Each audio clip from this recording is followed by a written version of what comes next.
Telangana state rising టార్గెట్లకు బ్యాంకర్లు transformational పార్ట్నర్గా మారాలని deputy CM ఆర్థిక శాఖ మంత్రి భట్టి విక్రమార్క కోరారు. బేగంపేటలో జరిగిన 47వ state level bankers committee SLBC త్రైమాసిక సమీక్షా సమావేశంలో ఆయన ముఖ్య అతిథిగా పాల్గొన్నారు. భట్టి విక్రమార్క ప్రసంగంలోని ముఖ్యాంశాలు: ప్రస్తుత ఆర్థిక సంవత్సరం మొదటి 6 నెలల్లో ప్రాధాన్యత రంగాలకు 49.45% రుణాలు మంజూరయ్యాయి. క్రెడిట్ డిపాజిట్ సీడీ నిష్పత్తి 130.18% చేరుకోవడం రాష్ట్ర ఆర్థిక వ్యవస్థపై బ్యాంకర్లకు ఉన్న బలమైన నమ్మకాన్ని సూచిస్తోంది. పంట రుణాల పురోగతి సంతృప్తికరంగా ఉంది. Agriculture term loans, micro irrigation, post harvest infrastructure, food processing యూనిట్లు, ఇన్ఫ్రాస్ట్రక్చర్ ఫండ్ సద్వినియోగం ఇంకా అంచనాలకు చేరుకోలేదు.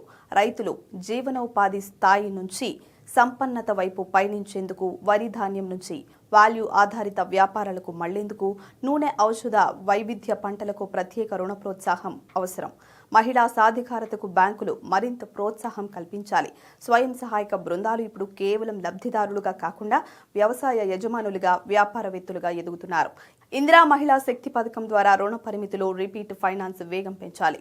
ఎంఎస్ఎంఈ రంగంలో 50.23% సాధించినప్పటికీ మొదటి తరం పారిశ్రామికవేత్తలకు CGTMSE coverage, digital credit assessment tools, cluster ఆధారిత రుణాలు, వేగవంతమైన రుణ మంజూరు ప్రక్రియలు బలోపేతం కావాలి.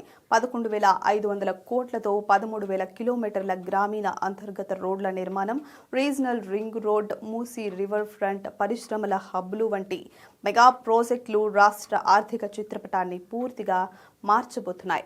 ఇవి బ్యాంకులకు పెద్ద ఎత్తున రుణ అవకాశాలను సృష్టిస్తాయి.